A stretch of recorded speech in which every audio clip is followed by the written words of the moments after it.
Dear parent, आज मैं आपको एररलेस टीचिंग्स के बारे में बताने जा रहा हूँ। एररलेस टीचिंग होता क्या है? एररलेस टीचिंग्स होता है कि हम कोई न्यू थिंग्स बच्चे को जब सिखा रहे हैं उसमें इमीडिएट बच्चे को प्राउंड देना या क्यूज देना करेक्ट रिस्पॉन्स के लिए, जिससे वो बच्चा उसमें मिस्टेक्स ना करे। अब एररलेस टीचिंग कैसे कराते हैं वो बताने जा रहा हूँ मैं। जैसे मैंने मान लो बच्चों को लेटर्स आइडेंटिफिकेशंस कराना है, ठीक है।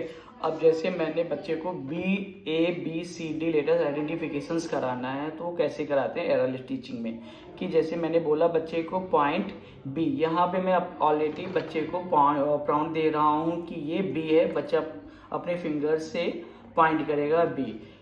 यहाँ पे बच्चा मिस्टेक नहीं कर रहा है, ऑलरेडी मैं उसको प्राउंड दे रहा हूँ। जैसे मैंने बोला पॉइंट A, यहाँ पे मैंने प्राउंड दे दिया A, इमीडिएट मैं प्राउंड दे रहा हूँ जिससे बच्चा की मिस्टेक्स ना करे। अगर बच्चा नहीं पॉइंट करा, बच्चे का हाथ ऑन द स्पॉट पकड़ के पॉइंट कराना है, ये A है। तो ये होता है एररलेस टीचिंग, जिसमें कि बच्चा मिस्टेक्स ना करे।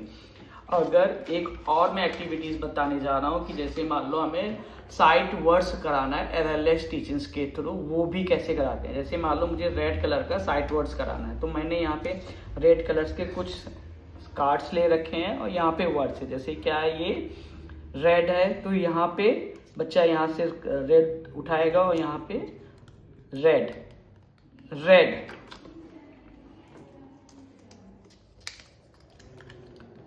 Red, red. ओके, तो साइट वर्ड्स भी हम बच्चे को एररलेस टीचिंग्स के थ्रू सिखा सकते हैं।